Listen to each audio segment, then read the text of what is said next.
Yang mau gue ceritain ini adalah cerita horor dari anak-anak boarding school. Oke.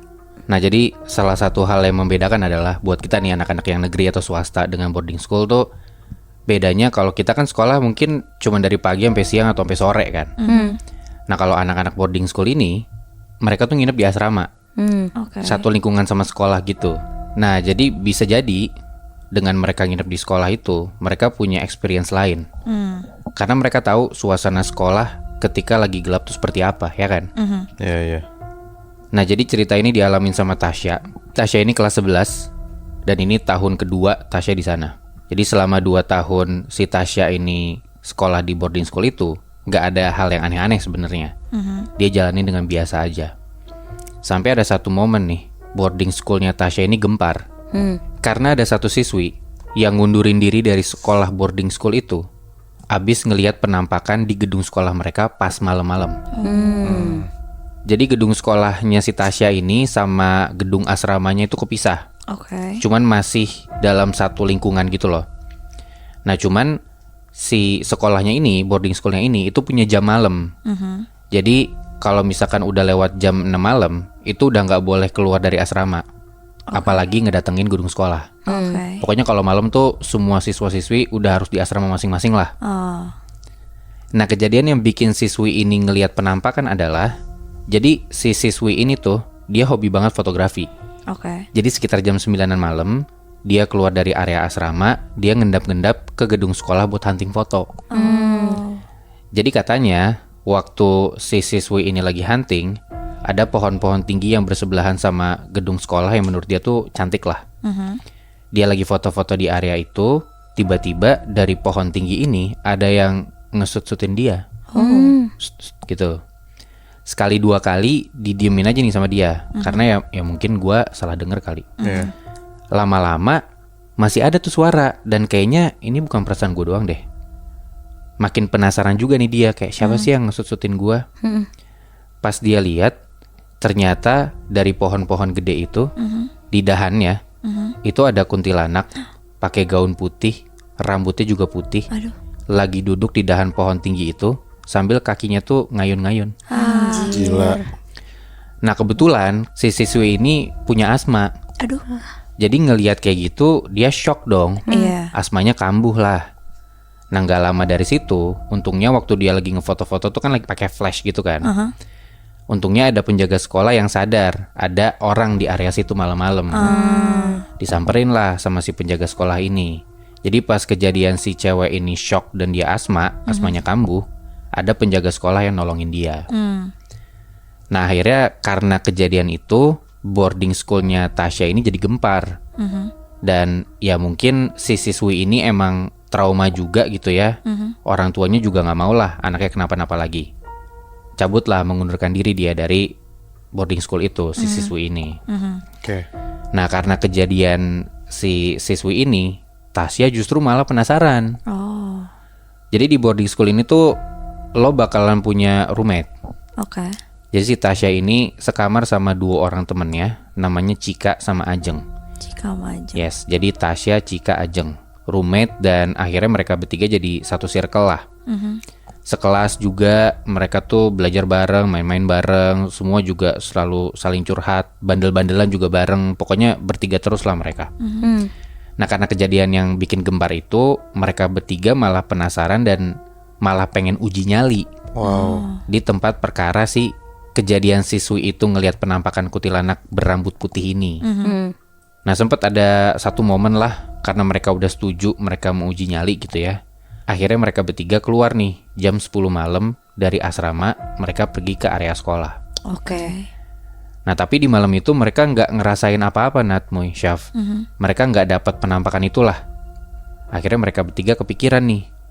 Oke, mungkin kita nggak dapat penampakannya karena kita masih di area luar-luar sekolah nih.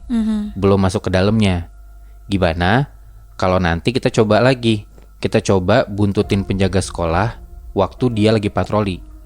Kita ikutin, biar nanti kita bisa masuk tuh ke dalam area sekolah dan kita uji nyali lagi ke dalam gedung sekolahnya. Oke. Siapa tahu di dalam ada nih yang kita cari gitu. Nah, penjaga sekolah di tempat boarding school ini namanya Pak Kun. Dia ini adalah orang yang sama ketika nyelamatin siswi yang asma itu. Nah, Pak Kun ini sebenarnya bukan nama asli. Oh, Lo tau nggak kenapa dia dipanggil Pak Kun? kenapa? Karena Jadi Pak Kun ini adalah kepanjangan dari Pak Kuncen. Oh, Nah, dia dipanggil Pak Kuncen karena dia ini tuh udah puluhan tahun kerja di boarding school ini. oh, Bener tuh, akhirnya besok harinya sekitar jam 7-an malam, Tasya, Cika, sama Ajeng di situ kayak ngelihat Pak Kuncen lagi patroli tuh di jam 7-an malam itu. Dan mereka coba buat masuk lah ke area-area yang biasanya kalau malam tuh dikunci sama si Pak Kun ini. oke. Mereka masuk ke koridor-koridornya. Ada area dalam sekolah juga yang udah rada-rada gelap gitu ya, karena nggak semua lampu dinyalain. Cuman mereka tetep nih nggak ngerasain makhluk yang diceritain sama siswi yang asma itu, si kuntilanak rambut putih ini. Mereka nggak nemu sama sekali. Nah terus salah satu dari mereka bilang, yaudah yuk balik aja lah sebelum ketahuan sama Pak Kun. Karena kan mereka ada jam malam, kalau misalkan ketahuan ya bisa dihukum kan. Iya. Udah nih, mereka bertiga baru mau balik gitu ya. Di depan mereka tiba-tiba ada Pak Kun lewat. Agak jauh gitu ya. Nah karena mereka takut ketahuan, mereka ngumpet lah di antara dinding-dinding gedung sekolah itu. Oke. Mereka ngeliatin tuh Pak Kun lewat jauh di depan mereka. Nah cuman mereka tuh ngerasa ada yang aneh. Pas diperhatiin, selama Pak Kun itu lewat, Pak Kun ini dibuntutin sama sosok kuntilanak yang rambutnya warna putih. wow, gila. Jadi Tasya sama temen-temennya tuh ngeliat Pak Kun lagi jalan nih, kayak nggak sadar aja gitu kalau dia tuh diikutin sama kuntilanak rambut putih di belakangnya dia.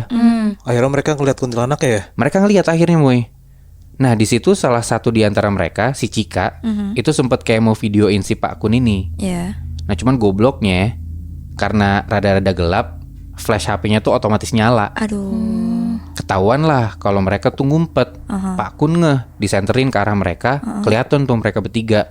Ya karena udah ketahuan gitu, panik mereka kabur lah. Iya. Kabur, lari, itu campur aduk banget. Panik karena paniknya tuh dua. Gara-gara ngeliat hantu, dan panik juga karena ketahuan sama Pak Kun. Panik takut dilaporin ke pihak sekolah kan, karena mereka ngelanggar jam malam gitu. Iya. Mereka lari balik lagi ke asrama mereka gitu ya. Udah masuk ke dalam, dia udah masuk ke dalam kamar. Mereka coba nenangin diri lah, walaupun masih pada panik tuh. Pada ngomong, anjir, lo pada lihat sendiri kan? Ternyata beneran kuntilanak rambut putih itu ada.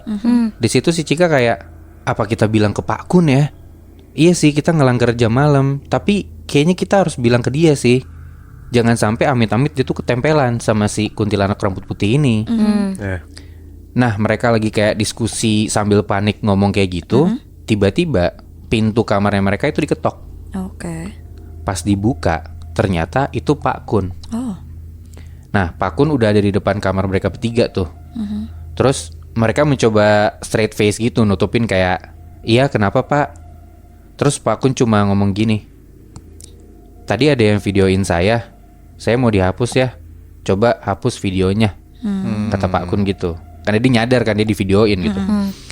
Nah itu yang videoin kan si Cika ya. Tapi Cika tuh belaga bego aja, dia cuma diem aja gitu. Dia gak mau ngaku kalau dia punya videonya.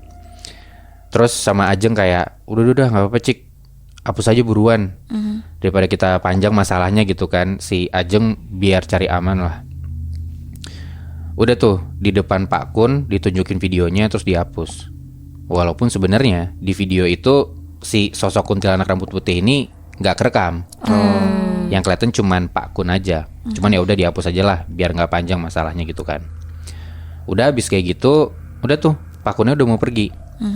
Cuma di situ Tasya ngeberaniin dirinya dia. Dia mau ngasih tahu yang sebenarnya kejadian tuh apa ke Pak Kun. Ya. Dia bilang ke Pak Kun, Pak, sebelum Bapak pergi, kita mau ngasih tahu sebenarnya tadi kami ngelihat sesuatu, Pak. Terus Pak Kun kayak, apa? Kamu ngeliat apa? Iya, Bapak hati-hati Pak kalau patroli malam-malam. Kami nggak pengen Bapak kenapa-napa. Terus Pak Kun nanya, kenapa? Kenapa kamu ngomong gitu? Si Tasya ngomong, sebenarnya Pak, tadi kami bertiga lihat waktu Bapak patroli ada kuntilanak rambut putih yang ngikutin Bapak kemanapun Bapak pergi. Nah siapa tahu mungkin di malam-malam yang lain kalau Bapak lagi patroli juga Bapak dibuntutin sama kuntilanak rambut putih itu juga Pak. Bapak banyak-banyak istighfar ya Pak, takutnya ketempelan kuntilanak rambut putih itu. Tasya gitu. Nah terus Pak Kun langsung ngomong kayak gini, Mbak tolong ya, omongannya jaga yang sopan. Enak aja nyebut-nyebut kuntilanak rambut putih, kata gitu. Terus mereka bertiga bingung kan, Iya. kok Pak Kun diingetin malah kayak gitu, kan kita ngingetin yang baik ya. Iya. Terus mereka masih berusaha sopan nih. Hah, maksudnya gimana Pak? Iya, yang sopan lah. Jangan ngomong-ngomong kuntilanak rambut putih. Dia juga punya nama. Wow. Hah, punya nama? Ya bingung juga kan, mereka makin kaget. Iya, yang kalian maksud si Imah kan? Mulai sekarang inget ya, namanya Imah. Kata Pak Kun kayak gitu. Kok jadi kayak nggak takut ya? Nah, ternyata Moy, semenjak kejadian itu, usut punya usut, si makhluk yang ngebuntutin Pak Kun ini ternyata mantan istrinya Pak Kun. Anjing. Yang mana mantan istrinya ini udah meninggal lama banget di awal tahun 2000-an. Nah, kebetulan si istrinya Pak Kun ini albino, meninggal karena penyakit kanker kulit. Aduh Tuhan. Jadi sampai sekarang nih ya, Pak Kun tuh sadar kalau selama ini dia patroli atau shift malam, dia itu ditemenin sama arwah istrinya itu Astaga. yang udah meninggal. Gila. Dan gentayangan sebagai kuntilanak berambut putih. Ya makanya yang mereka lihat itulah. Jadi sampai sekarang Pak Kun tuh sadar kalau selama ini dia patroli atau shift malam, dia tuh ditemenin sama istrinya. Dan menurut Pak Kun, itu bukan hal yang menakutkan sama sekali.